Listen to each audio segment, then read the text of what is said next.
Essas substâncias sempre serão comuns. Lembra que o grupamento fosfato, o açúcar é comum. O que vai modificar na estrutura do meu nucleotídeo? O que muda são as bases nitrogenadas. O que é comum tanto no DNA quanto no RNA? A adenina, a citosina e a guanina.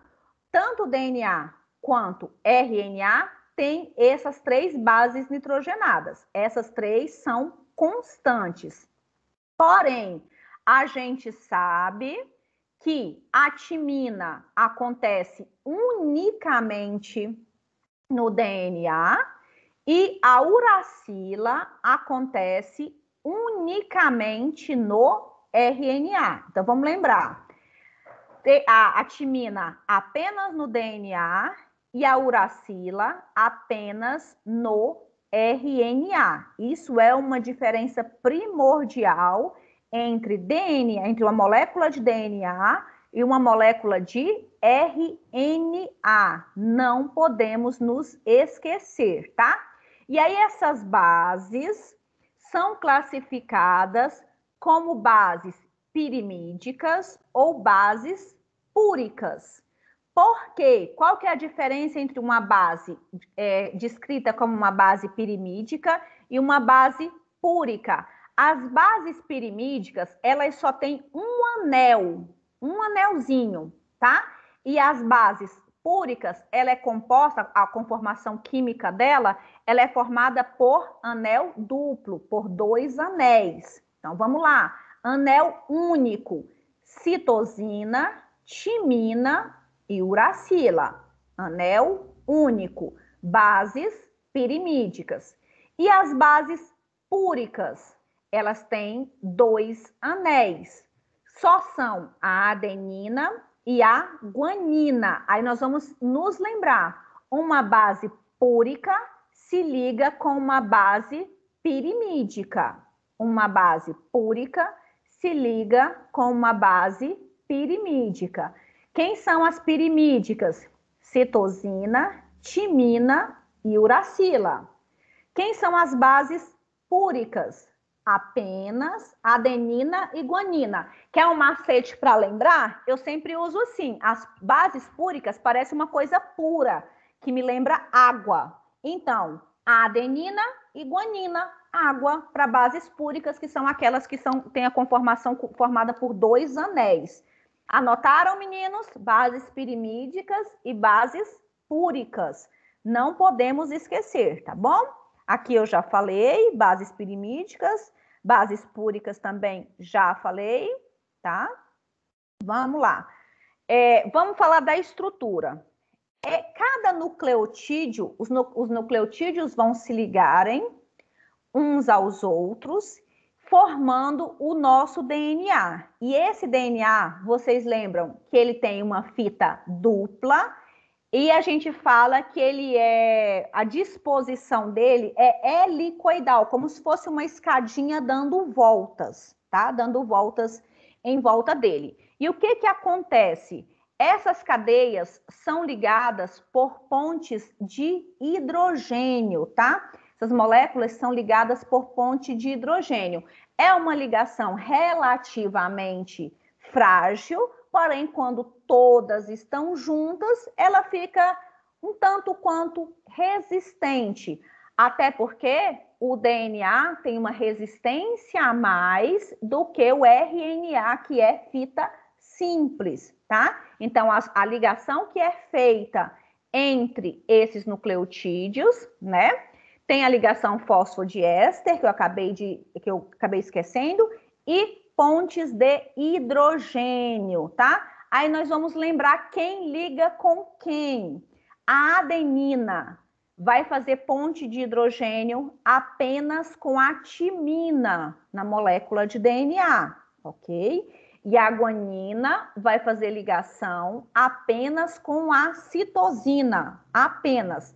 Elas não se trocam. E, por curiosidade, a adenina e a timina fazem dupla ligação, né, de hidrogênio, e a guanina e a citosina fazem ligação tripla, tá? Então, quem apresenta uma força maior de ligação? A guanina e a citosina. Tem uma dificuldade a mais de se romper a ligação entre essas duas bases. Por conta de quê? Por conta das ligações, por conta das pontes de hidrogênio, tá? Eu tenho uma ponte de hidrogênio dupla entre adenina e timina, e eu tenho a ponte de hidrogênio tripla entre guanina e citosina, tá? E aqui eu já falei... Professora, quase não consegui entrar nessa aula, meu Deus. O que foi?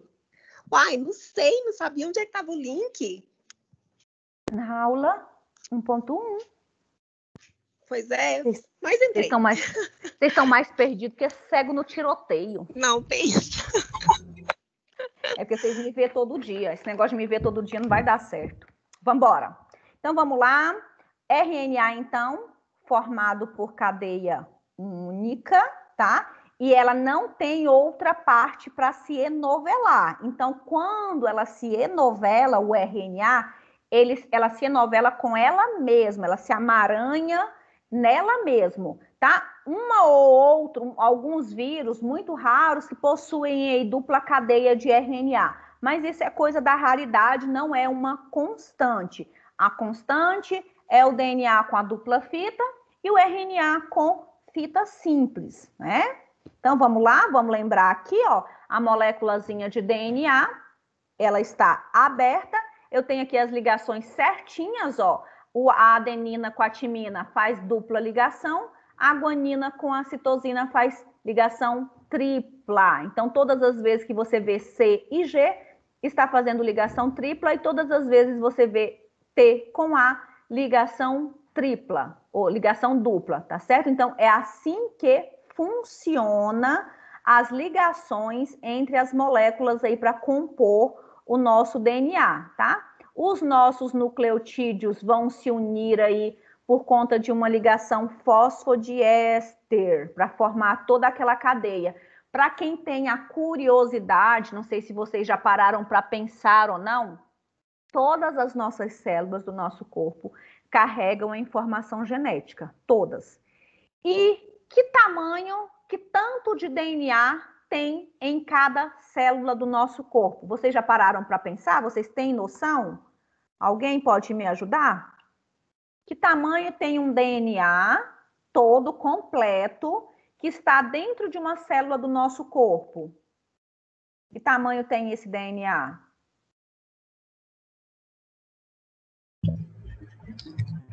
Professora, mas é ele todo comprido ou ele novelado dentro do núcleo? Esticadinho? Ele tem mais de uns 3 metros? Ui! Sei não. Mais? Você está me ensinando. Sei não. Não, tem 2 metros. Até 2 metros de tamanho tem um DNA, tá? Lá no núcleozinho da célula. Quando ele solta, se a gente conseguisse esticar todo ele tem aproximadamente 2 metros. Todas essas fileirinhas de pares de base aí, ó. Quando a gente terminar de juntar de cada célula nossa, 2 metros de DNA para analisar. E aí aquele tantão de genes, né? Para dar todas as características do nosso corpo, tá bom? Então, vamos lá.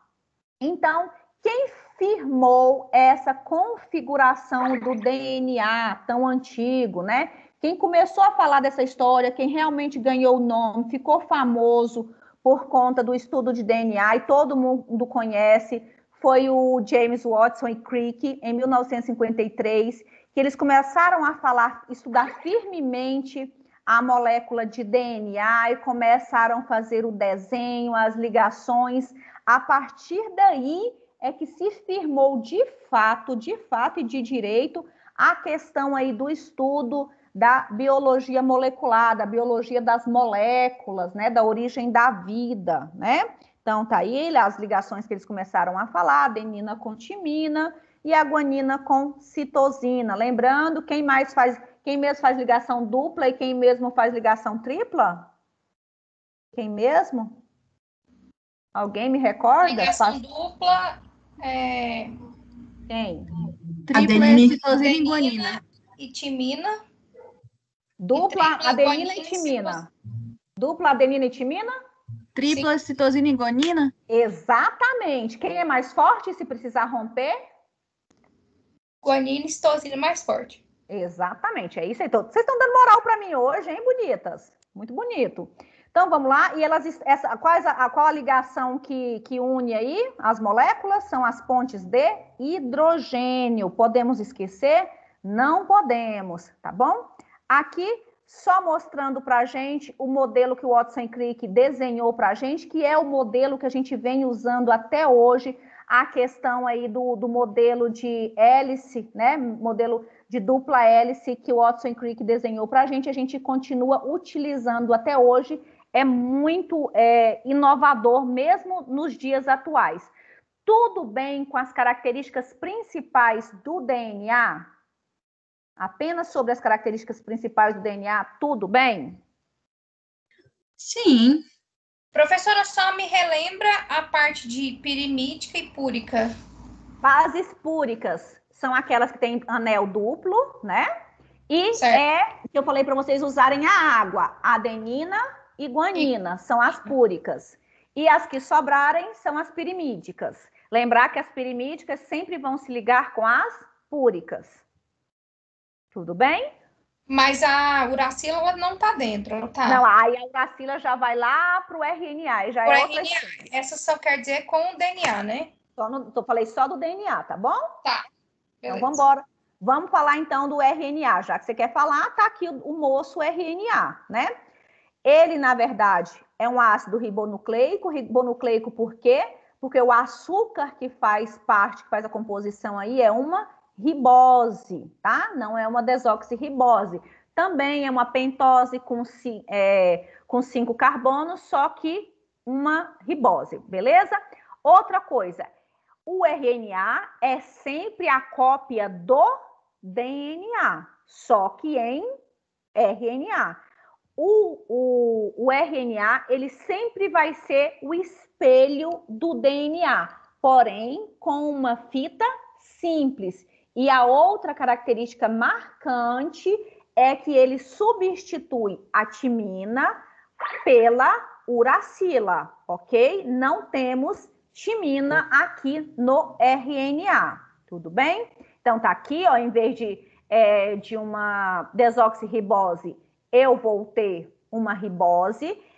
Por ser uma molécula de fita simples, ela acaba sendo muito mais fácil de ser quebrada do que o próprio DNA. Então, ela é mais delicada, tá bom? Então, é composto pelas bases púricas ainda, a guanina e a adenina estão aqui, e as pirimídicas que ela tem é a citosina e a uracila. Lembra, púricas, água, só guanina e adenina. O que sobrar é pirimídica, só que aqui a gente não tem a timina, nós só vamos ter a uracila. Então, vamos lembrar, se o A no DNA liga com o T, o A no RNA ligaria com o de uracila. O resto segue igual, tá bom?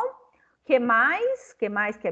Cadeia simples, já falei sobre isso. A questão dos nucleotídeos. Lembra do sentido da vida? Da produção de DNA, sempre de 5 linhas para 3 linhas. Se a gente for falar de RNA, de 3 linhas para 5 linhas, e para quem já fez essa matéria genética antes, isso aí é só o número do carbono onde a divisão vai começar. Só isso, não tem nada a mais nessa questão de 3 linhas, 5 linhas, é só a posição do carbono. Tem até algumas pegadinhas que falam qual que é o sentido da vida. Aí tem até, eu lembro até da Mafalda, que é um quadrinho, ela falando que o sentido da vida, alguém triste pergunta para ela, nossa, qual que é o sentido da vida? Ela super grossa, chega e fala de 5 linhas para 3 linhas. Ela nem está errada, ela está correta, tá? O sentido da vida, da multiplicação para divisão aí do DNA é de 5 linhas para 3 linhas. Isso quer dizer com o posicionamento do carbono na molécula do açúcar. Só isso, mais nada, tá? E o RNA, nós temos 3 tipos de RNA, tá certo? O RNA com o Mzinho na frente, que é o RNA mensageiro. Esse RNA mensageiro é aquele que vai pegar a informação genética lá no núcleo da célula, né?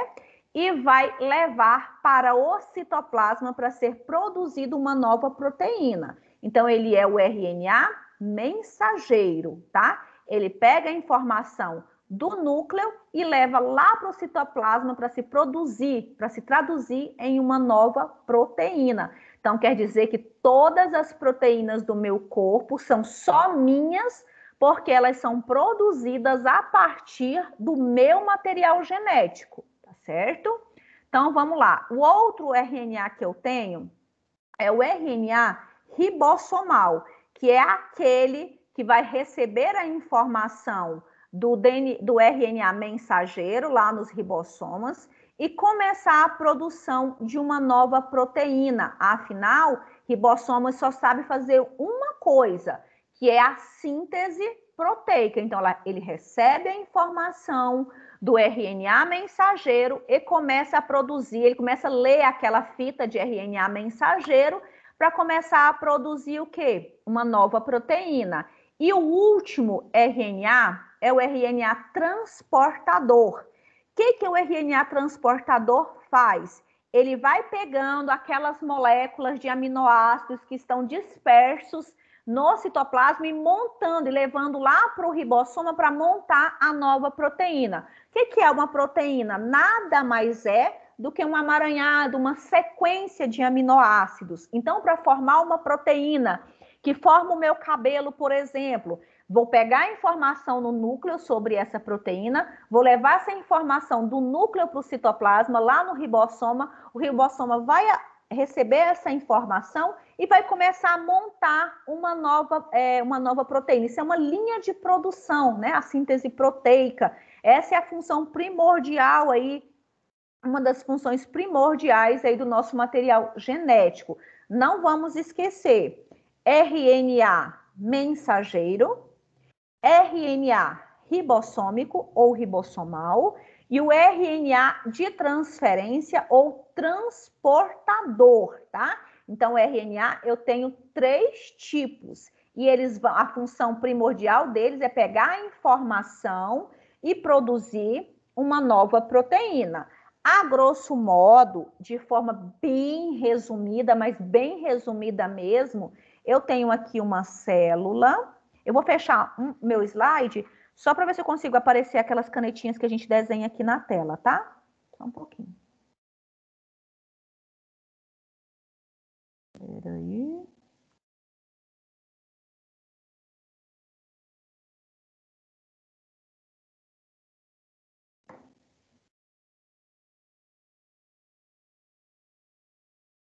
Bom, nada de nada. Não consegui. Deixa elas lá. Onde que eu estava? Deixa eu voltar. Aqui. Então, vamos devagarzinho para vocês entenderem. Eu tenho uma fita, tudo a grosso modo, porque tem uma aula só de multiplicação, de divisão celular. Acalmem-se, vamos devagar. Eu tenho um primeiro momento onde eu tenho uma molécula de DNA. Ela vai ser aberta, nós temos enzimas que conseguem aí romper essas ligações, essas pontes de hidrogênio aqui, tá? E aí, a partir do momento que essas ligações se rompem e deixam aberto aqui as bases, vai ser formado uma molécula de RNA.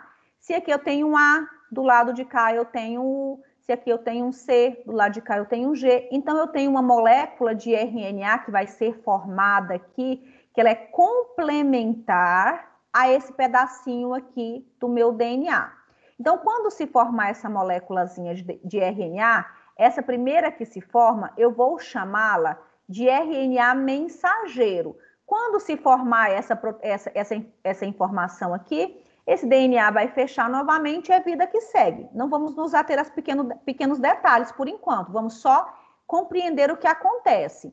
Então, formou aqui o RNA mensageiro, ele está no núcleo. Do núcleo, ele vai migrar para o citoplasma da célula, tá? Vai chegar lá nos ribossomas e dar o molde. É como se ele desse o molde para eles, né? RNA transporta o RNA mensageiro, chega lá e dá o molde para o ribossoma. O que acontece? esse ribossomo começa a produzir uma nova proteína a partir do molde que eu dei para ele. Quem vai trazer cada um dos aminoácidos para montar essa nova fita? O RNA transportador. Aí a linha de produção vai funcionar aqui. No final, eu terei uma nova molécula, uma nova proteína que foi formada. A grosso modo, é isso aqui que eu tenho.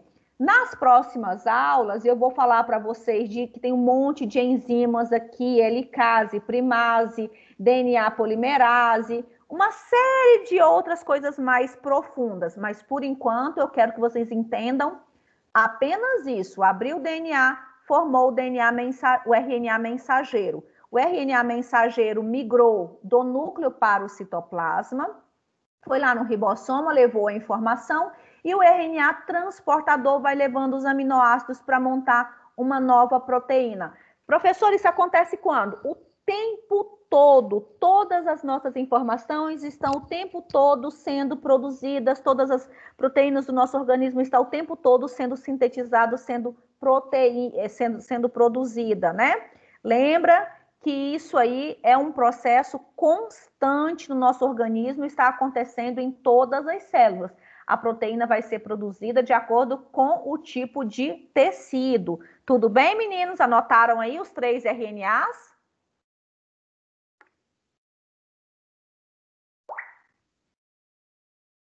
Meninos, se perderam nos RNAs? Não, professora. Deu certo?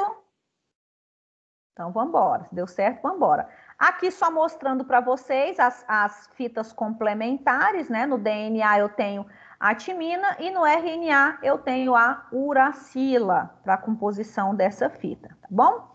Aí, aqui, também de forma só introdutória, como é que acontece aí a duplicação desse DNA? Por que que o DNA tem que duplicar? Bom, Watson e Crick já inventou essa história e a gente comprou a ideia de que estamos em constante duplicação. Quando é que o DNA vai duplicar? Quando a célula tiver que se dividir, tá? E para ela se dividir, primeiro, todo o material genético precisa ser duplicado. Nenhuma célula se divide antes da duplicação do material genético, para ir metade para uma célula e metade para outra célula, tá certo? Então, todo o material genético precisa ser inicialmente duplicado para que depois haja a divisão desse material genético em 2 células filhas, tá? E aí a gente sabe que essa questão de duplicação do material genético, ele é descrito como uma ocorrência onde eu vou ter um DNA semiconservativo. Tem uma molécula que é semiconservativa.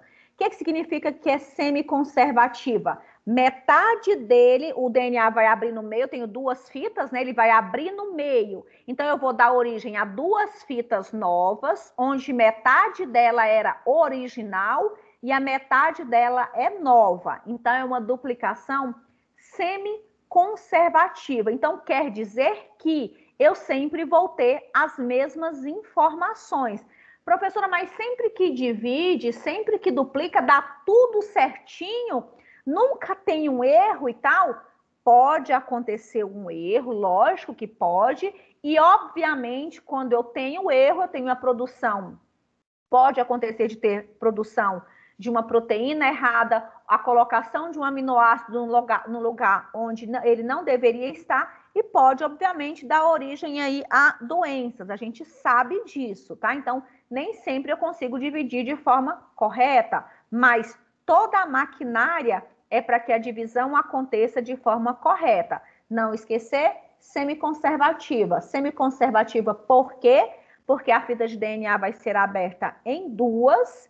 Cada uma das 2 partes vai dar origem a 2 novas moléculas de DNA semelhantes, né? Semelhantes não, complementares, né? Então, tá aqui, bonitinho, tem uma molécula de DNA, bem bonitinha aqui, e aí ela vai se abrir. Lembrando que a abertura dessa fita é sempre de 5 linhas para 3 linhas. uma vai para um sentido e a outra abre no sentido oposto, tá? Uma vai abrir em linha direta, tá? E a outra vai abrir por etapas. Depois a gente vai trabalhar isso aí, tá bom? Então, vamos lá.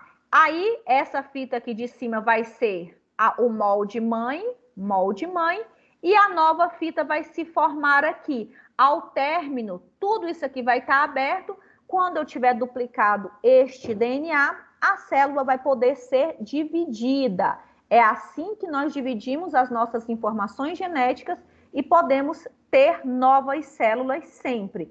Isso está acontecendo o tempo todo, tá? E aí, lembra das enzimas que eu vou trabalhar com vocês depois. Enzima que abre, enzima que corta, enzima que fecha, enzima que coloca no nucleotídeo, enzima que organiza a leitura das fitas. Então, eu tenho tudo isso para dificultar a nossa vida nas próximas aulas, tá? Que mais? 6G, aqui só falando sobre a disposição dos nucleotídeos. Lembrando aqui o esqueminha de duplicação. Lembrando que para a fita mãe, a fita que vai ser criada é complementar, sempre, né? Nós já sabemos disso, citosina com guanina e timina com adenina. Não é um RNA, é uma outra fita de DNA para duplicar aquela que a gente abriu ao meio, tá?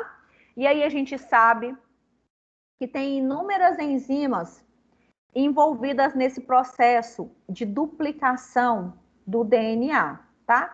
Nós temos aí a helicase, que é uma enzima responsável por romper as pontes de hidrogênio.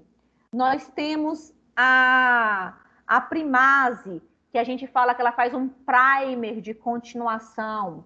A gente tem a DNA polimerase, que monta a nova cadeia. Então, nós tem a topoisomerase, que vai fazer uma pressão positiva no sentido de segurar aquela maquininha de corte que está abrindo esse DNA. Então, eu tenho várias enzimas com várias funções diferentes para que esse processo de duplicação de DNA possa acontecer. Não é o acaso e não é de graça, tá? Então, eu tenho muita gente envolvida aí na questão aí da duplicação do DNA, tá bom?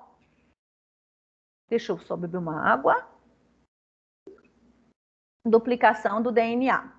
Então, vamos lá. Vamos voltar lá na síntese, na transcrição da informação genética, na síntese aí de um novo RNA. Eu já mostrei isso aqui para vocês, que a fita vai se formando, uma nova fita vai se formando de 5 linhas para 3 linhas. É apenas a posição aí do carbono onde começa esse corte na fita de DNA para formar uma nova fita, tá? Aqui só mostrando para vocês a ação de uma enzima que iria aqui abrindo, aí eu tenho uma outra enzima que vem aqui fechando, e eu tenho uma enzima que estabiliza essa abertura da minha fita de DNA, tá bom? Então, diferenças básicas, lembrar que o DNA é fita dupla, que o RNA é um molde, é uma cópia, né? É uma cópia equivalente da molécula de DNA, com a diferença que não tem timina, só tem uracila. O que mais? Aqui também eu já falei. Aqui, só lembrando aqui a sequência, como é que é feito, né? O RNA mensageiro. Se eu tenho uma adenina, ela vai se ligar com uma uracila, timina no DNA vai se ligar com uma adenina no RNA e assim sucessivamente. Sempre que eu tiver uma adenina no DNA, eu só posso ter uma uracila no RNA. E isso aqui é uma questão de peguinha, né? Porque se você não der a devida importância, você acaba passando batido algumas letras e acaba errando. Então, existem várias questões de provas com um grupamento bem grande para que a gente peça para o aluno encontrar o complementar e se não prestar muita atenção acaba perdendo, né? O que mais? Já falei isso aqui, que depois que fizer o RNA, as fitas se unem novamente, né? Então, aqui, ó, eu já expliquei, o DNA vai abrir, vai formar uma nova fita de RNA e depois esse DNA que foi aberto, ele vai fechar novamente. Quais que são as diferenças básicas, então, que eu tenho que guardar entre DNA e RNA? Primeiro, o tipo de açúcar. No DNA, eu tenho uma desoxirribose. No RNA, eu tenho uma ribose. Em relação ao tipo de filamento, no DNA, filamento duplo, né? No RNA, filamento simples. A função do DNA, guardar informação genética, passar informação genética, tá? E o RNA, síntese de proteínas. A função primordial é a síntese de proteínas. Em relação às bases pirimídicas, no DNA eu tenho a citosina e eu tenho a timina, e as púricas, adenina e guanina. No RNA, púricas a mesma coisa, e as pirimídicas vão mudar, que vai ser citosina e uracila. São as diferenças principais entre RNA e DNA. Tudo bem para esse relembre, isso é só uma revisão de genética, que você já conhecia essas informações. Dúvidas, meninos?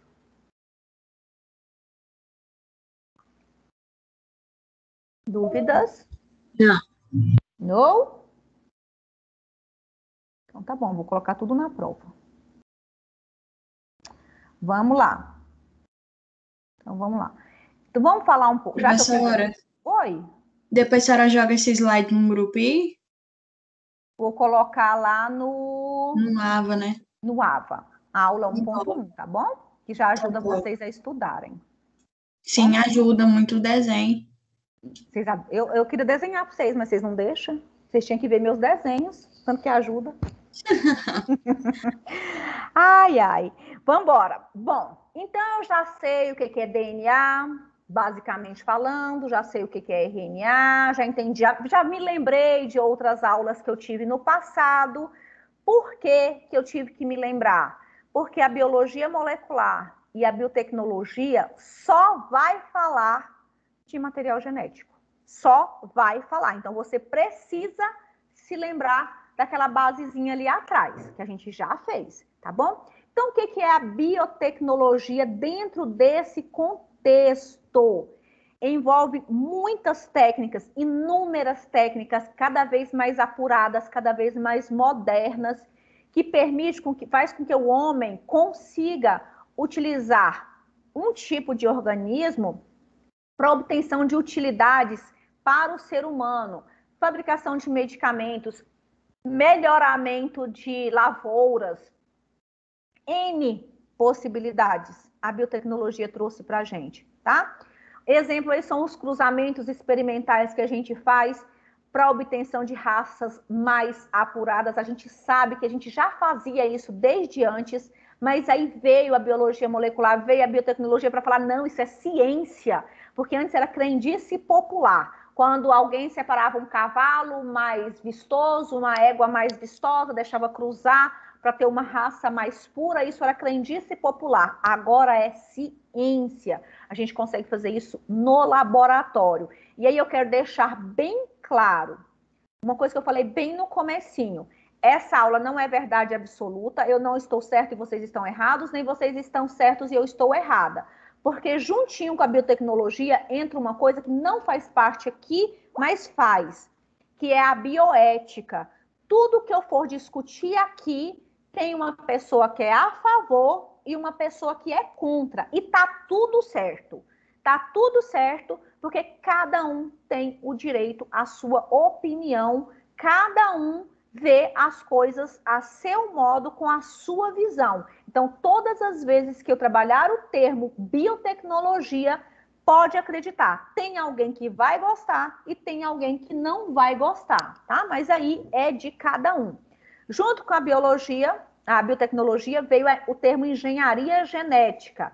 O que é isso? São técnicas que nós temos hoje que conseguem fazer, por exemplo, o transplante de genes de uma espécie, né, para o DNA de outra espécie diferente. Eu pego um pedaço de um DNA de um e o pedaço do DNA do outro, vou unir a fim de ter um melhoramento ou uma descoberta. Isso aí foi uma chave para a evolução de muita coisa que a gente tem hoje, tá? E quando a gente pega um DNA de uma estrutura e coloco dentro do DNA de outra estrutura, eu chamo isso de DNA recombinante, tá? Eu recombino 2 DNAs. Professor, mas me estou aqui pensando, você pegou as timinas, as não sei o que lá, blá, blá, blá, e por que você pegou o DNA de um e colocou no outro? Porque às vezes eu peguei uma informação genética, uma parte ali de um gene que sabe produzir, por exemplo, insulina. Só que eu vou colocar lá numa bactéria, aí a bactéria começa, ela aprende a fazer insulina. Então isso vai ser fantástico para o paciente que precisa disso aí.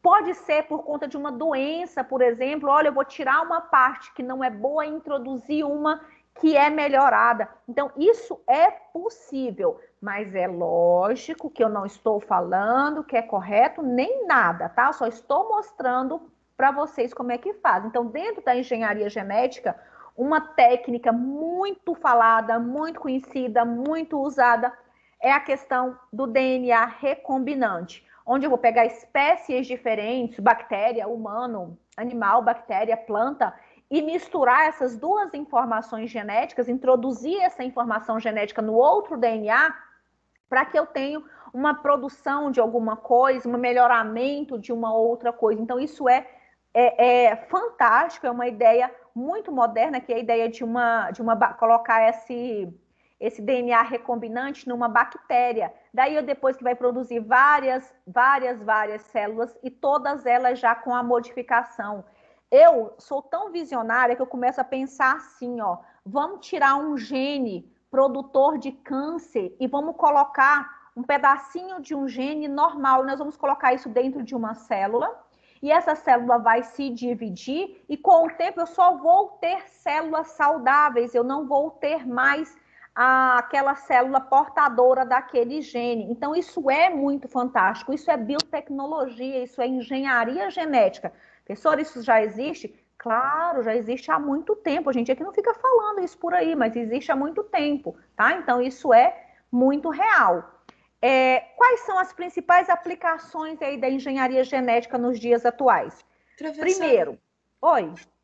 Aquela técnica DNA polimerase, ela é da engenharia genética? É da engenharia genética, que corta o DNA, depois une de novo. É isso aí, é engenharia genética. Tudo trabalhado... Sim. Gente, a gente consegue fazer... A gente não. Os pesquisadores conseguem fazer tudo que vocês sequer imaginam dentro de um laboratório. E eu quero trazer para vocês, para conversar com a gente, biomedicina, biomédico, tem tudo a ver, um colega meu, que ele é doutorando lá da UNB, e ele foi nosso egresso aqui da Anhanguera. E é por isso que eu quero trazer ele para falar com vocês. Eu vou fazer o convite, e ele trabalha com essa parte de biotecnologia lá na UNB. Eu vou fazer o convite, vou marcar com ele em uma das nossas aulas para ele conversar um pouquinho sobre essa questão para vocês verem o quanto é real e o quanto é real para nós, porque um egresso nosso aqui da Anhanguera, ele faz parte da equipe da UNB, sem nenhum QI, tá, gente? Que fique bem claro, concurso mesmo, assim, passar mesmo nas provas, tá? Então, vamos continuar. Depois eu vejo que dia que ele tem disponibilidade para falar com a gente. Então, os testes de paternidade têm a ver com engenharia genética. Hoje, identificação de criminosos. Gente, quando fala de identificação de criminosos, eu sempre lembro da história do Pedrinho. Eu acho que não é do tempo de vocês, que teve um roubo de uma criança. Eu não lembro, não sei contar direitinho, então eu vou contar meias verdades. Teve o roubo de uma criança, e aí muito tempo depois ele descobriu que era adotado, e a mãe não queria devolver, e a outra descobriu que... Enfim. E aí a mãe adotiva não queria ceder material genético para provar que ela não era a mãe do menino. E aí, na delegacia, ela fumou um cigarro. Errou, fumou. Uma quimba de cigarro, uma bituca de cigarro jogada no cinzeiro. A expertise da equipe foi lá e catou o negocinho lá do cigarro e levou para fazer análise. Tirou o DNA da boca, das células da boca dela, dali daquele negócio de cigarro, e descobriu que ela não era a mãe do menino. Então, veja bem, é possível descobrir tudo, não tem nada que fica guardado depois da biotecnologia, depois da engenharia genética, tá? Localização de genes associados a doenças genéticas. Consigo mapear? Claro! Dá para mapear o nosso corpo todo, depende de quanto você tem para investir. Quer um exemplo? Minha The Best, ó. The Best, amiga. Ó, falamos altamente no telefone várias vezes. Angelina Jolie, não sei se vocês conhecem, talvez vocês nem conhecem, né? Angelina Jolie.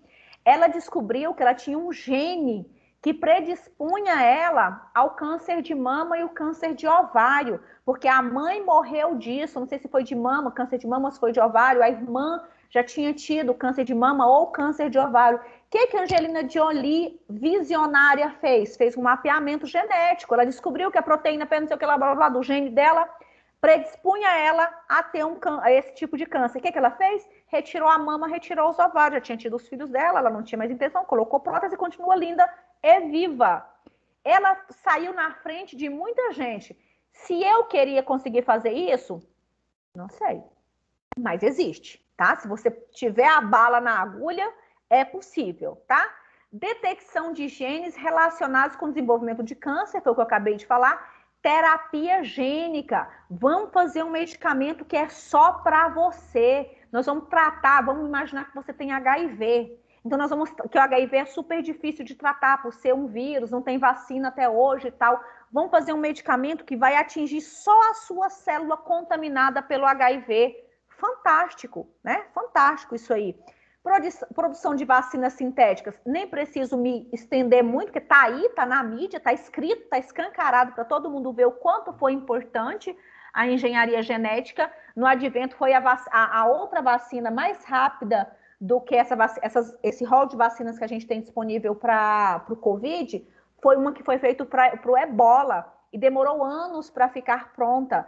E a gente teve aí menos de um ano para conseguir uma vacina. Lógico, muito investimento, muita gente estudando, tá aí, vacinas e vacinas. A gente ainda não sabe nada sobre ela, se vai dar certo, não vai, mas eu, pelo menos, estou acreditando demais que vai funcionar.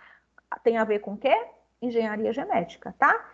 E os organismos transgênicos melhorados, geneticamente modificados. Quando a gente começou a ouvir falar dos transgênicos, tava todo mundo, porque eu não vou usar mais óleo, não vou usar mais soja, não vou comer mais milho, não sei o que, blá, blá, blá. Ninguém queria. Porque modificou por quê, professora? Modificou para ter uma plantação mais saudável, mais vistosa, que era mais resistente ao sol, mais resistente às chuvas, enfim, uma série de modificações que puderam fazer aí no genoma de cada planta para deixar ela mais resistente. Agora, veja bem, tudo que é bom tem um lado ruim também. Quando a gente modifica, por exemplo, uma plantação, toda uma plantação, deixa ela mais resistente ao sol, elas são todas iguais. Se elas são todas iguais, se vier uma determinada praga, mata todo mundo. Então, a gente tem que ter os dois lados da moeda. Os dois lados da moeda, tá? Então, tudo que é bom pode ser ruim também nesse sentido aí de multiplicação, tá bom? Aí, eu tenho alguns artifícios que são usados aí na engenharia genética, né? A grosso modo, eu tenho, por exemplo, as enzimas de restrição, que também são chamadas de endonucleases. O que é uma endonuclease? O que é uma enzima de restrição? São enzimas que conseguem cortar o DNA no ponto certinho. Sabe a ligação do A e do T, do C e do G? Tem o ponto certinho que você precisa e ela vai conseguir fazer o corte para, de repente, introduzir uma outra parte. Enfim, ela consegue fazer aquele corte diretamente em cima do ponto onde eu preciso, e eu posso, a partir dali, por exemplo, fazer um DNA recombinante. Eu tiro o ponto certinho, sem nada mais, nada menos, porque qualquer coisa a mais, qualquer coisa a menos vai gerar lesão. E depois eu faço aí uma recombinação gênica para obter aí um melhoramento genético, uma produção de alguma coisa, uma síntese de algum hormônio, alguma coisa nesse sentido. Mas é possível fazer isso dentro do laboratório, tá? Um exemplo bom que a literatura cita para a gente é uma enzima de restrição produzida por uma bactéria chamada Escherichia coli, que ganhou o nome de E. coli. ela consegue cortar o DNA num ponto específico, descobriu que ela conseguia fazer esse corte assim, ó, milimetricamente. Ela é uma das primeiras enzimas de restrições que foi falada, que foi datada, que foi explicada. O que ela consegue fazer? Ela vai lá e consegue cortar o DNA no ponto que eu preciso para fazer os nossos estudos. Então, é extremamente importante essa questão de conseguir cortar para depois fazer aí um DNA recombinante, por exemplo, um melhoramento genético, por exemplo, né? Tem o DNA fingerprint também, que na verdade, isso aí nada mais é do que um processo de eletroforese, que é desenhar o seu DNA numa placa para que possa ser lidas.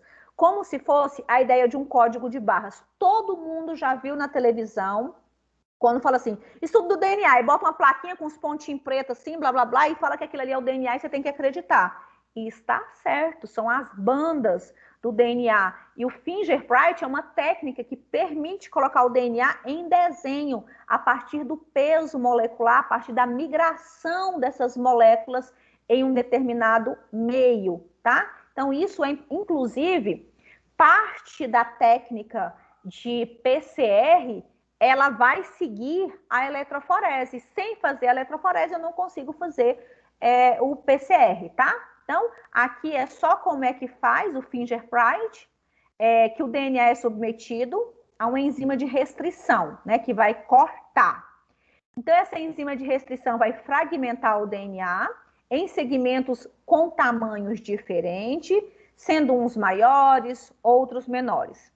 Esses fragmentos de DNA, depois de cortados, eles são estendidos, colocados numa placa de gel, a gente chama de agarose, como se fosse uma gelatina dessas da casa da gente, só que lá do laboratório, né? E é submetida a uma força elétrica, um campo. Vai colocar um campo positivo, um campo negativo, aí a gente sabe, né? Positivo vai atrás do negativo, o negativo vai atrás do positivo, uma força elétrica. O que que isso vai fazer com o DNA que a gente colocou ali naquele lugar? Vai fazer com que ele corra em direção à força que interessa a ele. Então, os fragmentos do DNA, por serem negativos, se movimentam para o polo positivo.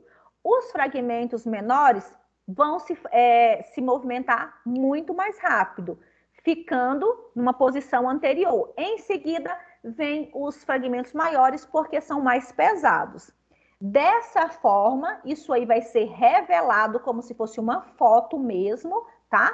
E permite a análise. Antes, nós fazíamos essa análise a olho nu, quadradinho por quadradinho, quem está ali, o quem é quem. Hoje, a gente já tem computadores, já temos máquinas que conseguem fazer essa leitura 99% correto, tá? Deixa eu ver se eu tenho uma imagem disso aqui. Tenho aqui, ó. Quando a gente vai fazer, por exemplo, um teste de paternidade, não sei se já ocorreu para vocês como é que isso é feito, mas é extraído o DNA da célula, tá? Aí depois esse DNA é cortado, colocado aqui no gel bonitinho. Esse gel vai ser submetido a uma força eletrostática para que ele possa correr polo positivo, polo negativo, tá? E aí eles vão, como o DNA tem uma força negativa, vai correr sempre em direção à carga positiva. Depois disso, olha bonitinho aqui fazendo a análise, ó.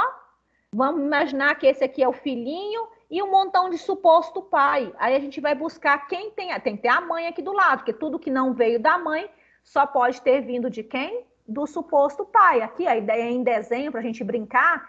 Esse aqui é a criança, essa plaquinha do meio é a criança, essa aqui é a mamãe e esses dois aqui são os supostos pais. Então veja bem.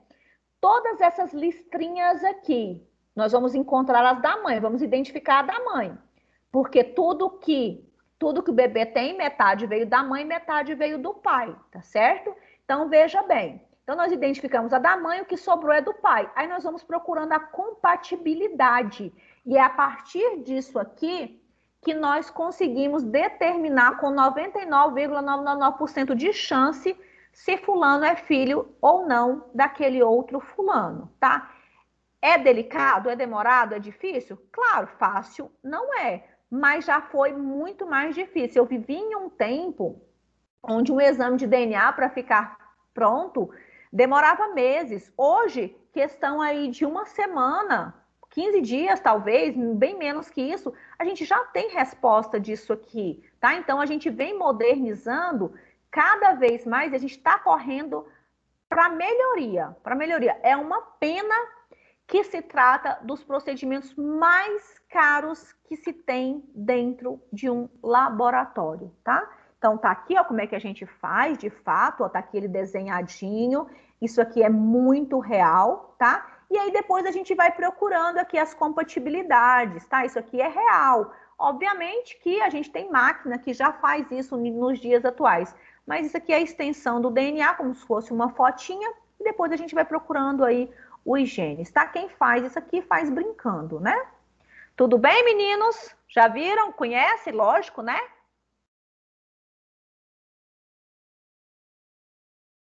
Vamos lá. A questão do melhoramento genético.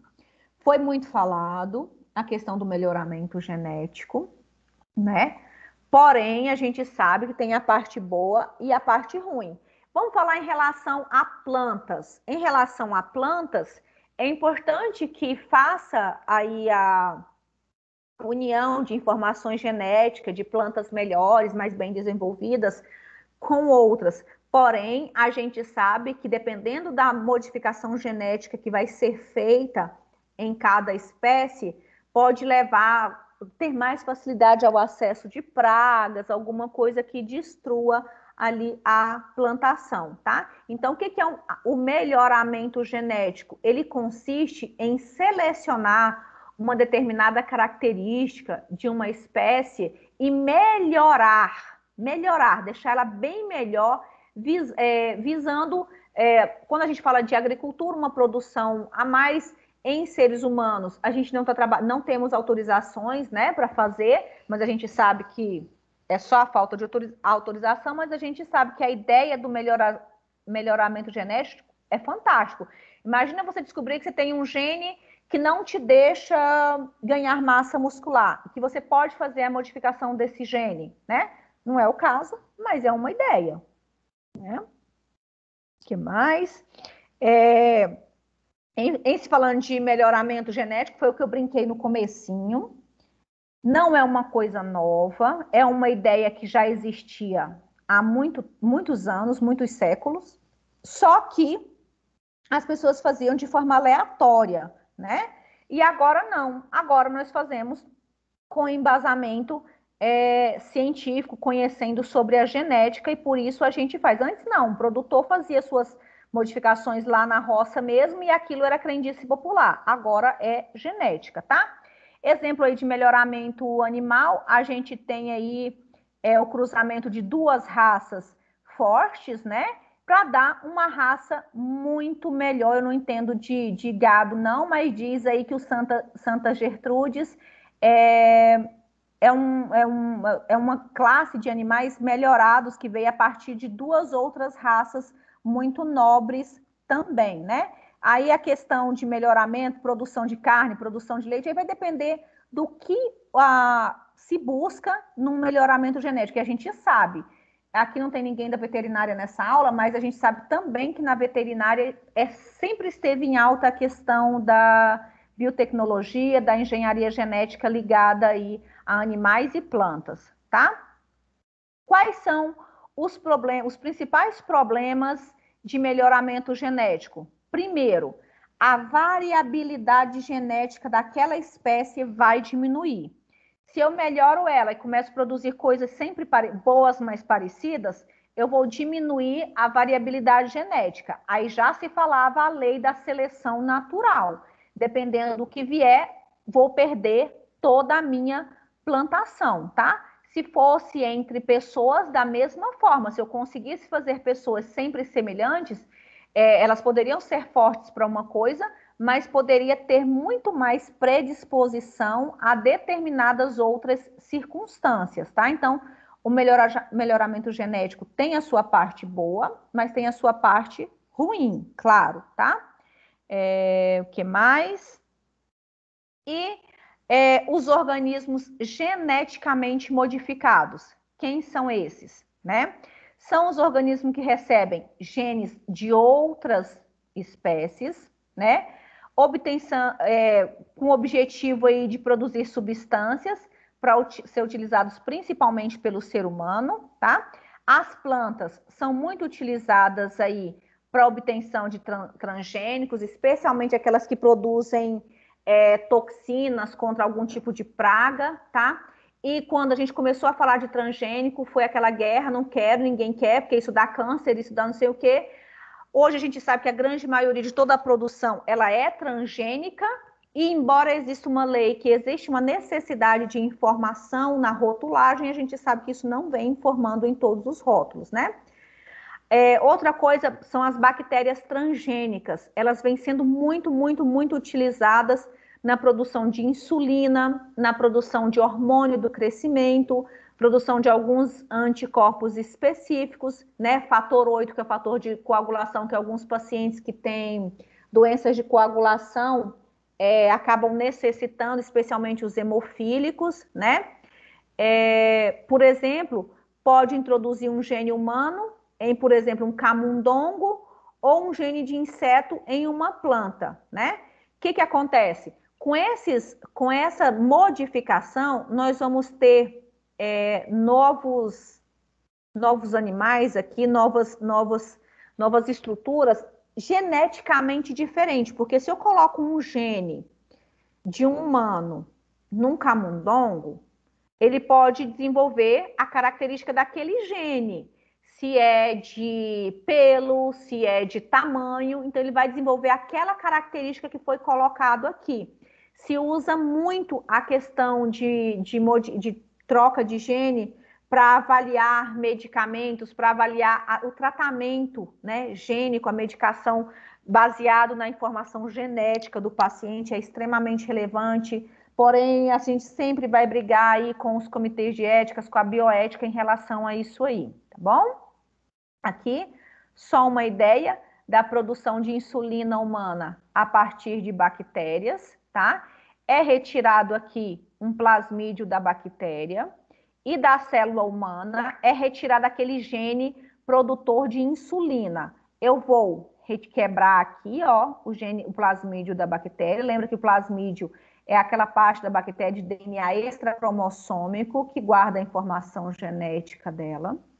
Aí o que vai acontecer? Esse DNA, esse material genético vai ser novamente introduzido na bactéria daquela espécie, e essa bactéria, quando ela se dividir, ela vai passar para todas as células filhas a informação de que ela sabe agora produzir insulina, tá? Então, é possível se retirar insulina a partir de bactérias que foram geneticamente modificadas, tá?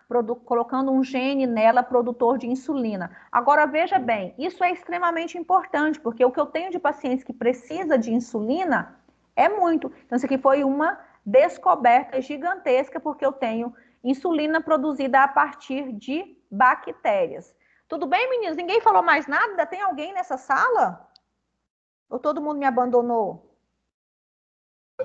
Tô aqui. Mas vocês estão aqui de corpo e alma ou só o corpo? Como que tá? Mente e alma. Deixa eu falar. Corpo e alma. Sei, não. Estevão, boa noite, Estevão. Agora que eu vi que o Estevão entrou, tem que encher o saco dele. Dá licença. Que o Estevão disse que esse semestre ele vai estudar. Dizendo ele. Não sei.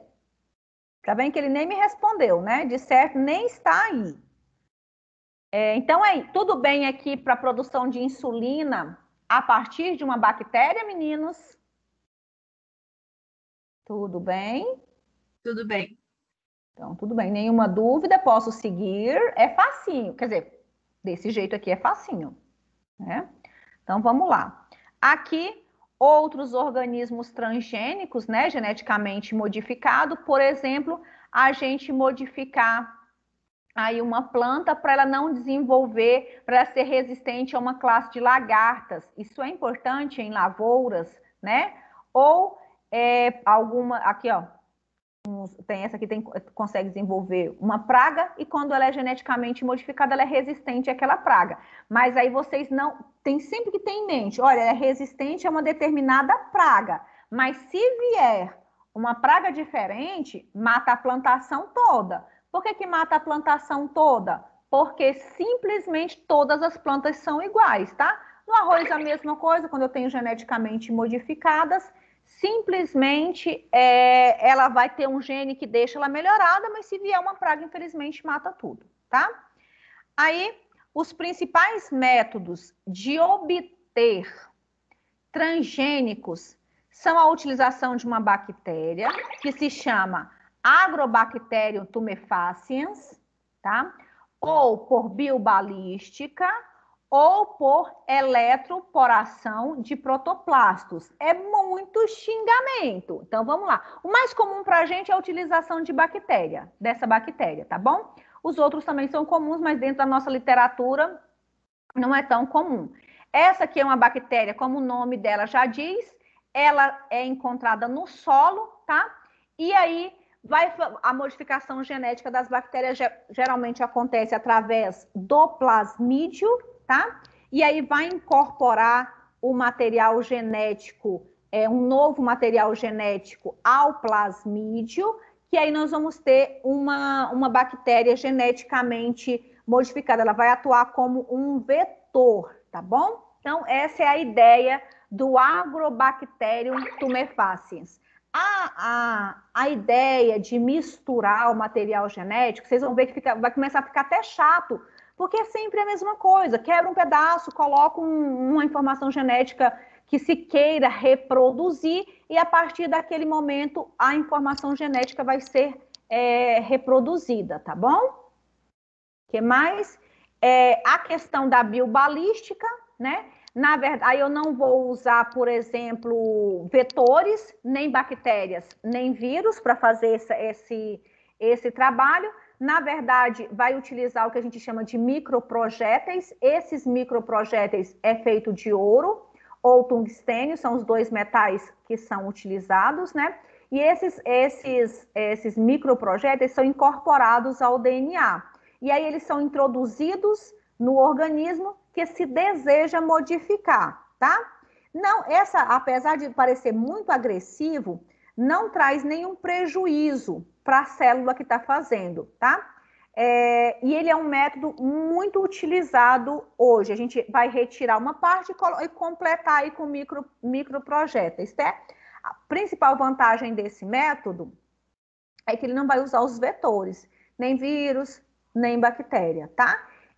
Se eu não estiver equivocada, tem aulas mais para frente que fala que a gente vai trabalhar esses métodos vagarosamente, incansavelmente. Então, vocês não precisam ficar querendo aprender tudo em um dia só, não. Nós temos tempo. Hoje é uma pequena introdução.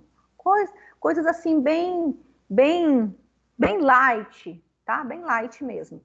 Qual que é a outra técnica, outra possibilidade, né, para conseguir um organismo transgênico geneticamente modificado? Tem o que eu falei lá por último, que é uma eletroporação de protoplastos. Eletroporação de protoplastos. Não, é um xingamento, né? Vou passar. O que é isso?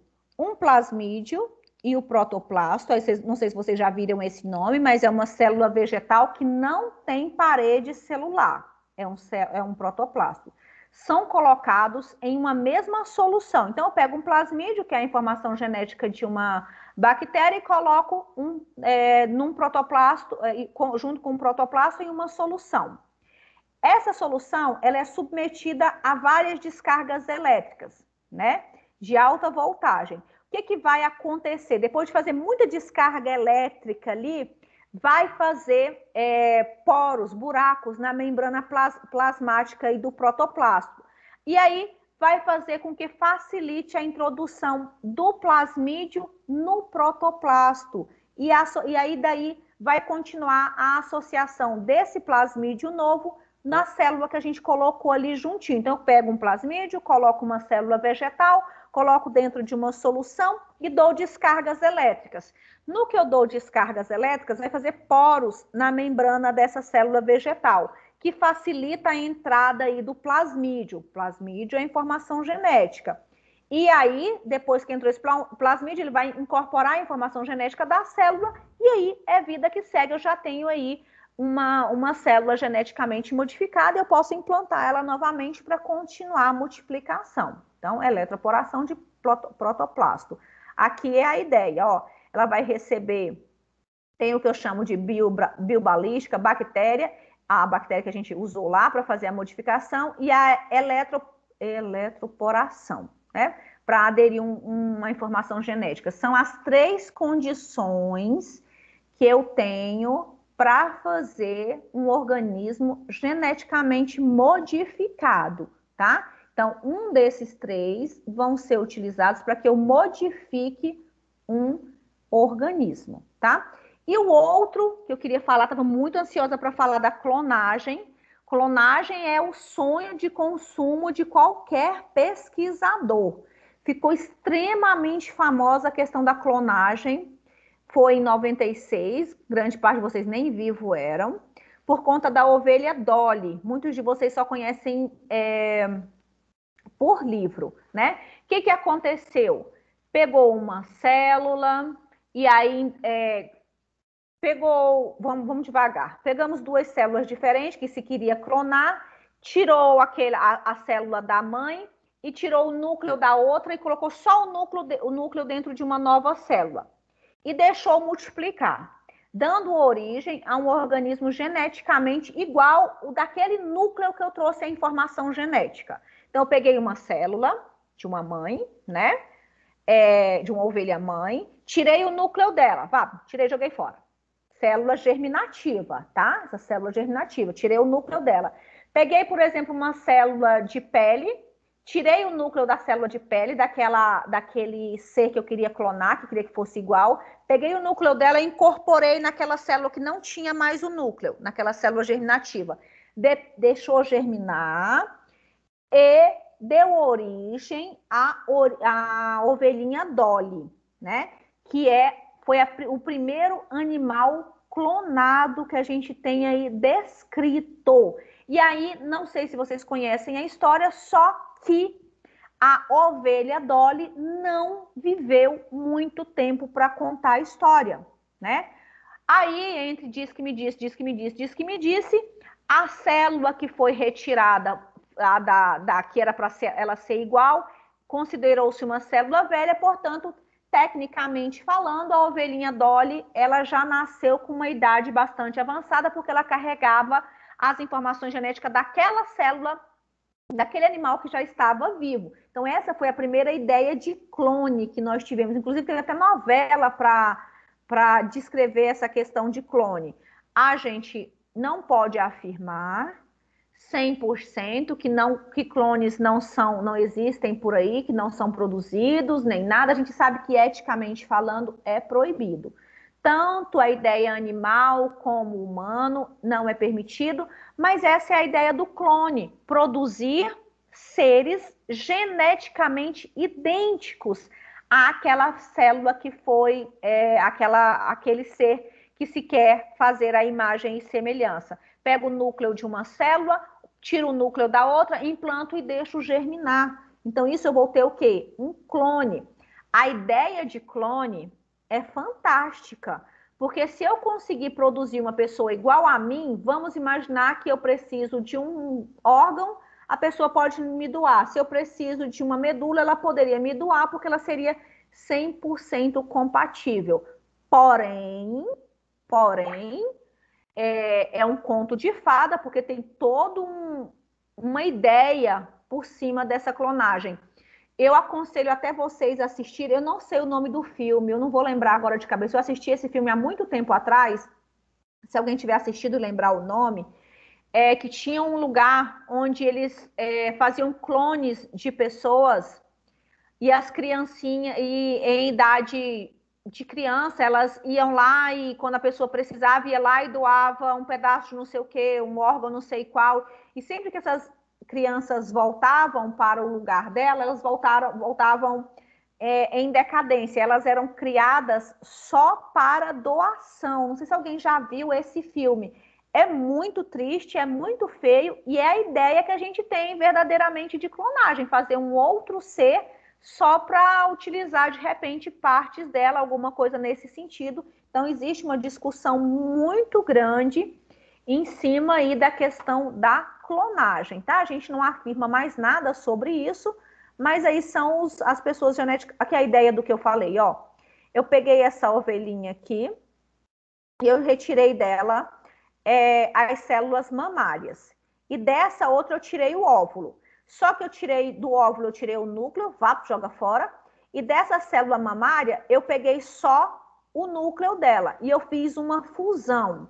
Aí essa fusão vai proliferar, claro, a gente sabe que elas vão se dividir, para dar origem aqui à mocinha Dolly, que foi a ovelhinha. Só que como as células que foram utilizadas aqui, ó, o núcleo, que a informação genética está no núcleo, foram células mamárias de uma ovelha que já existia. Eu não vou, assim, eu realmente não me atentei a dar uma olhada lá na história para ver do que a Dolly tinha morrido. Mas se eu não estiver equivocada, ela já era uma ovelha. Quem souber e quiser me contar, tá? Eu aceito. Ela já era uma ovelhinha velha, porque as células que foram retiradas foi de uma ovelha já adulta. Vocês lembram dessa história, meninos? Isso é biotecnologia, isso é engenharia genética, desde 96. Alguém conhece essa história ou não, da Dolly? Para me contar se ela já era velha mesmo. Ninguém. Todo mundo me abandonou. Isso é revoltante. Aí, eu não escutei não, professora, sendo sincera. Qual que é a sua idade? Pode perguntar? 18. Ah, não, bebê! Ô, bebê! Você não viu isso, não. Eu vivi para ver isso. A ovelhinha Dolly morreu muito cedo. Depois da ovelhinha Dolly, nunca mais ninguém falou em clonagem. Só novela. Só novela. Mais ninguém. E não quer dizer que não aconteça, tá? Não quer dizer que não aconteça. Quer dizer que não se pode comentar porque a ética caiu matando em cima dessa circunstância, tá? Depois eu vou procurar esse filme, gente. Ele é muito legal para a gente ter, assim, uma visão aberta de alguns aspectos, né? Eu não lembro agora de cabeça o nome desse filme, não, tá? Tem também a clonagem reprodutiva. Não é permitido, tá? Que fique bem claro, não é permitido aqui no Brasil. Eu acho que nem no mundo. É a mesma coisa. Vou pegar aí o núcleo de uma célula, vou fundir com a célula reprodutiva, depois ele vai se dividir, vai implantar e vai dar uma origem aí a um clone, a uma pessoa geneticamente idêntica, tipo, igual você, só que com uma idade diferente. Não temos essa liberação no Brasil. Outra coisa que não é permitido no Brasil é o melhoramento genético, tá? Você não pode, não é permitido no Brasil, por exemplo, isso de forma aberta, claro, né? Você escolher a cor dos olhos, o sexo, tá? Não é permitido aqui no Brasil esse tipo de escolha, tá? Não é permitido. Por mais que a gente saiba que é possível fazer, aqui não é permitido. Professor, tá? Mas isso acontece, né? Eu tô gravando, não posso falar? Ah, tá. Depois você fala. Depois, quando eu parar de gravar, eu falo.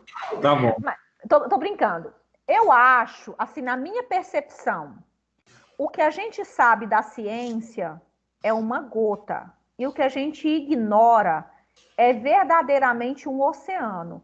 É lógico que eu gosto da ideia do melhoramento genético, eu gosto da ideia de clonagem, mas eu acho que para tudo tem limite. Mas vocês sabem que para pesquisador não tem limite, tá? E ainda bem que para tudo ser aprovado tem que passar pelo comitê de ética, senão não pode ser divulgado. Fica tudo debaixo dos panos. Mas acontece? Acontece, né? Tem também o que a gente chama de clonagem aí terapêutica, né?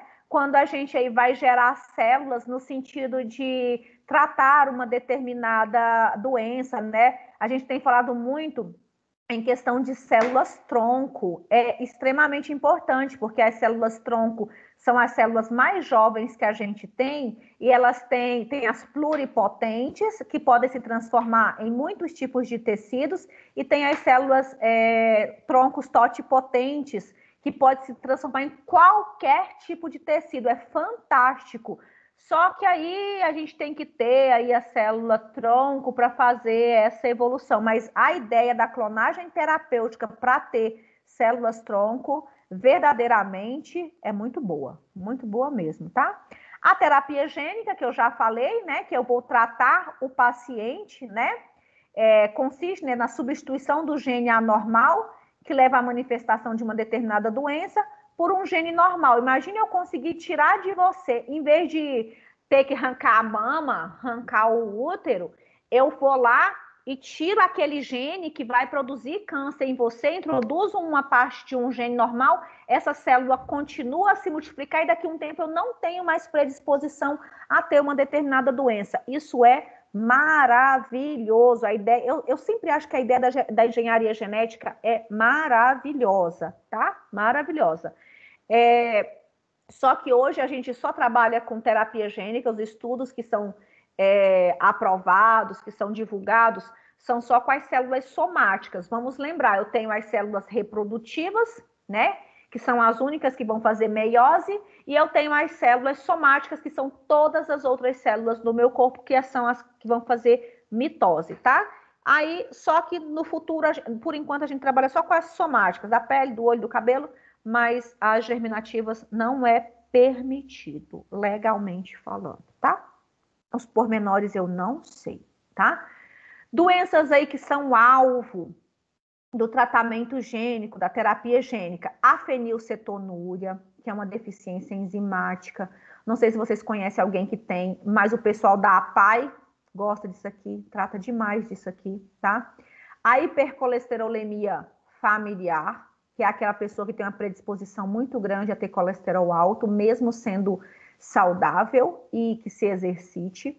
Pacientes com anemia falciforme e a imunodeficiência humana causada pelo vírus HIV, tá? Isso aqui seria uma ideia, deixa eu te dar uma noção. Foi o que eu falei no comecinho já. Eu pego ali um medicamento geneticamente feito, lógico, específico para isso, que só consegue agir nas minhas células, naquelas células específicas contra aquele determinado vírus. Isso seria maravilhoso. Mas nós não temos. Não temos para nenhum desses casos aí. Tudo é estudo, nada disso é realidade, é muita gente aí portadores dessas moléstias aí sem o devido tratamento, tá? E aí, eu tenho aqui, só vou citar... Oi. A minha amiga falou que tem um filme que chama Não Me Abandone Jamais. É desse que a senhora está falando? Será que é? Eu vou olhar, eu vou anotar e vou olhar, porque eu não me lembro. E eu quero dizer para vocês, se bem que eu não sirvo de base, que eu sou chorona de todo jeito, né? Mas eu chorei nesse filme, Não Me Abandone. Eu vou olhar e conto para vocês na próxima aula, me cobre, para vocês assistirem, para vocês terem cultura de coisas modernas no momento que o filme nem é moderno. Sabia que você estava dando atenção. Vocês ficam dando atenção para mim, mas é tudo em off, né? Não me abandone jamais. Anotei ali, tá bom? As principais maneiras de introdução de genes humanos são as técnicas que a gente fala de técnicas ex vivo, né? Que é fora do meu corpo, e a técnica in vivo. Eu só vou citar elas hoje, eu não vou me adentrar, porque nós temos momento para isso. A gente não precisa desesperar, não precisa deixar vocês enlouquecidos com tantas informações, tá? A técnica que a gente chama de ex vivo, fora do meu organismo, né? Vai sempre usar um vetor, como por exemplo um vírus, né? Modificado que contém aí o alelo normal que eu quero introduzir, que eu quero fazer multiplicar, né? Em seguida são coletados aí leucócitos, por exemplo, né? Que são as minhas células sanguíneas.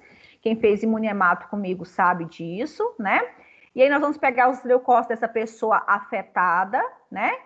E vamos fazer com que esse vírus que já tenha sido modificado contamine essa pessoa. Eu vou introduzir esse vírus com o gene normal, nos leucócitos da pessoa que está doente, e agora os leucócitos, quando eles forem se dividir, eles já vão se multiplicar com essa informação genética de um gene novo. Vamos pensar aqui microscopicamente, como que um vírus consegue fazer isso? Vírus só gosta de núcleo. Então, o vírus vai entrar, o vírus que eu vou colocar geneticamente modificado, ele é um vírus que vai entrar na célula, vai passar pelo citoplasma, vai direto para o núcleo. Quando ele chegar no núcleo, ele vai se inserir no núcleo daquele leucócito que tem a doença X.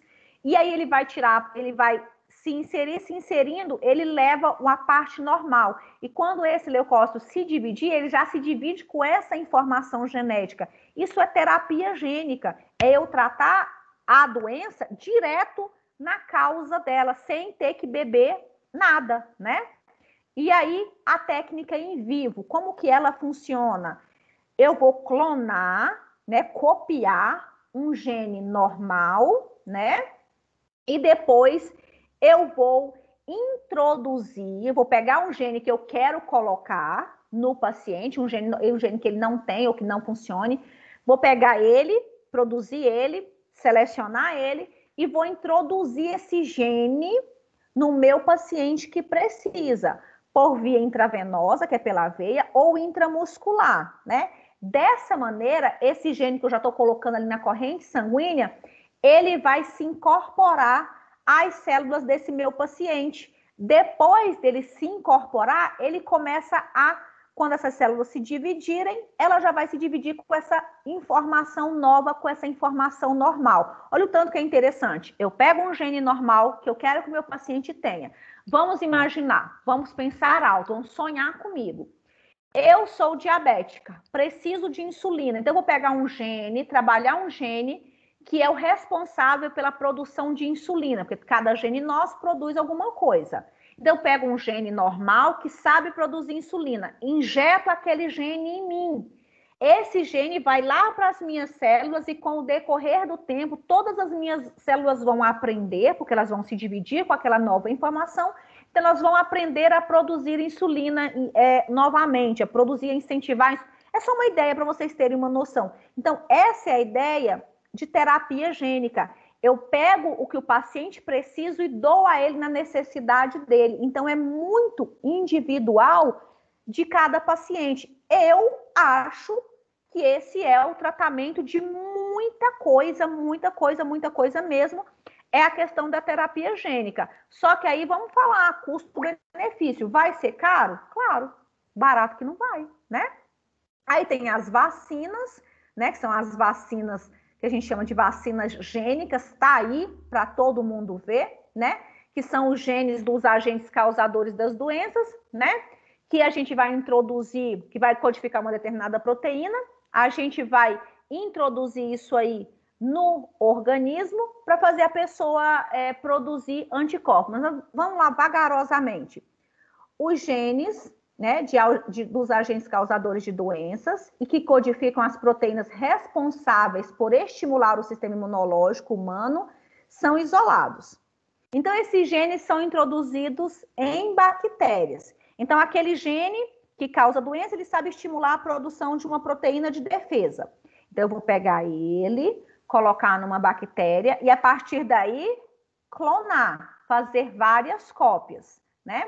Então, o produto da ação desses genes, por exemplo, as proteínas que eles conseguem sintetizar, que ele consegue produzir, vai ser purificado, altamente purificado, para ser introduzido no meu organismo para eu produzir os anticorpos, né? Então, isso é uma vacina, é o que nós conhecemos como vacina, só que de forma, agora eu estou olhando lá dentro. Então, eu peguei um pedaço do gene, coloquei numa bactéria, fiz ela multiplicar aquela proteína que eu queria. Depois eu coloquei isso na vacina e introduzi em mim para facilitar a produção de anticorpos. Isso são as vacinas gênicas, isso aí a gente já conhece desde os primórdios, né?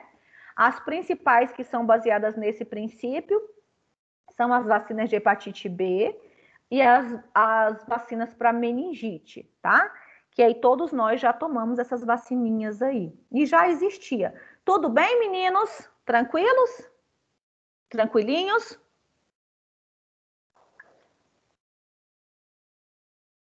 Meninos, cadê vocês? Tudo certo. Tudo certo?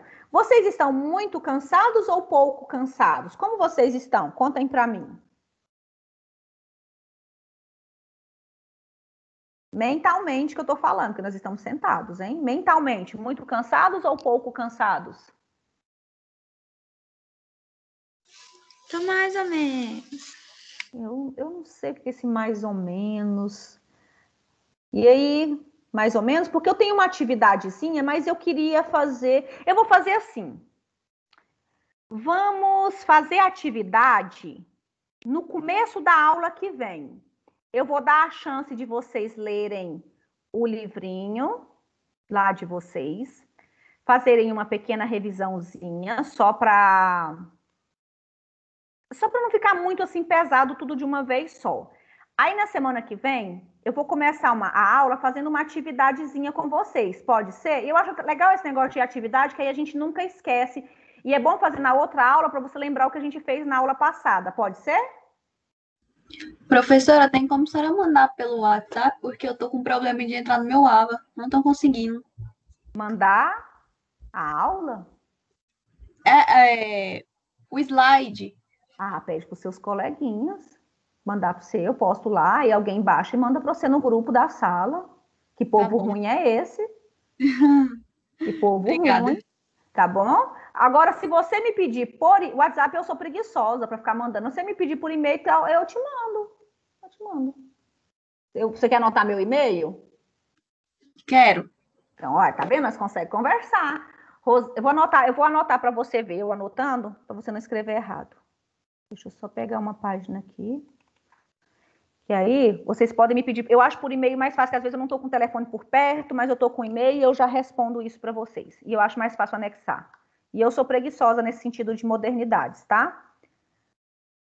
Vou anotar aqui para você. Aí você me pede.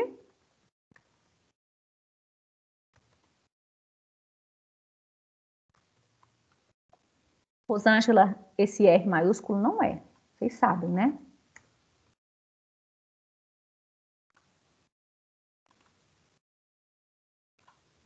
Pronto. Aí você me pede por e-mail. No final de semana, eu te respondo, tá bom? Tá bom, então. Obrigada. Tudo bem? Vocês têm, falando nisso, quem que é o representante do terceiro período? Ele tá aí? Ou ela? Não sei. Quem que é o representante do terceiro período? Terceiro. Alguém? Oi, professora, eu era representante do segundo, não sei se eu ainda sou do terceiro. Quem é você? Mulher, tu continua sendo. Ah, essa mulher aí, ela não sabe nem que mundo que ela tá, minha gente. Aterriza essa mulher, pelo amor de Deus. Se acalma, tô caçando uma página aqui para anotar seus contatos, se eu precisar. Vamos lá. Fui eu que mandei a mensagem para as senhoras mais cedo da aula. Deixa eu contar um negócio para vocês. Eu nem olho, eu só vou respondendo. Aí depois que eu vou pensar quem foi que falou comigo. Tudo bem. E eu demoro para responder, hein? Mas eu respondo, gente. É porque a correria é grande. Biomol noturno. Terceiro, quem que é o representante? Ou a representante? Lohane. Tá. Qual que é o seu telefone, Lohane?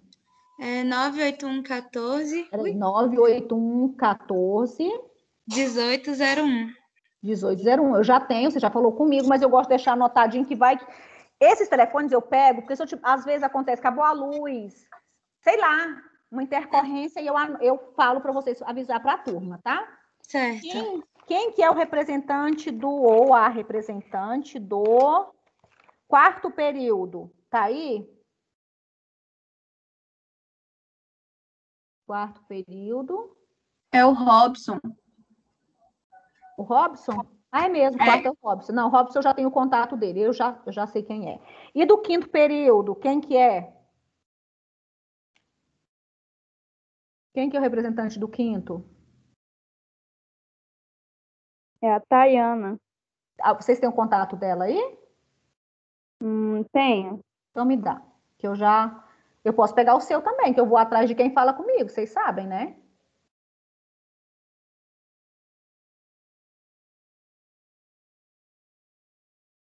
Fala o contato da Tayana.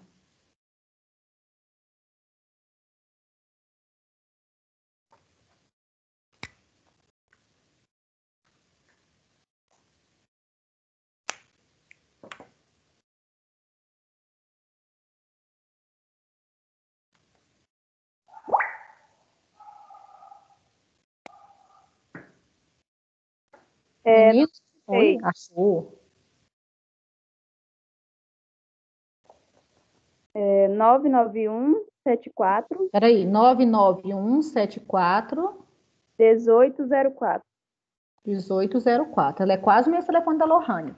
Tudo bem, então agora eu já tenho os contatos aí dos representantes de vocês. Então, marcados para a semana que vem, para nós fazermos uma atividadezinha. Não é valendo nota, não é pega, não é nada. É porque se a gente vai exercitando, a gente acaba não esquecendo. Outra coisa, divulguem nos grupos de vocês que não é para entrar no link da aula pelo calendário de aulas ao vivo. É para entrar somente com o link que eu postei na unidade 1.1. Para facilitar, gente, para vocês não terem problema com o Ava, não abre, eu não consigo acessar meu Ava, pega todos os links das aulas de vocês e cola numa página de Word, para vocês nunca se terem problema com o Ava. Eu faço assim, ó, vou mostrar para vocês aqui. Vou mostrar para vocês como é que eu faço para eu não me perder com a questão das aulas, porque às vezes a gente vai dar aula e o Ava não abre, ele não abre, pronto, e acabou. Então, se a gente ficar na dependência dele, a gente fica sem link, né? Eu faço assim, ó, peguei os links do Teams 2021, aí eu coloco o nome da disciplina, coloco aqui o link, se eu precisar, copio e colo aqui todo mundo, a aula que eu precisar e faço a aula sem depender do Ava. E vocês precisam aprender a fazer isso para que vocês não fiquem na dependência do Ava, porque às vezes dá problema e vocês não conseguem acessar, tá bom? Então, se é uma diquinha, se vocês acharem que ajuda, tá bom? Tudo bem?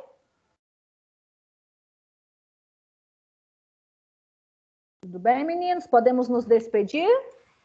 Já, professora? Você chegou. Estevão, eu falei com você agora há pouco e você não me respondeu, Estevão. Professora, minha internet está travando muito, de verdade.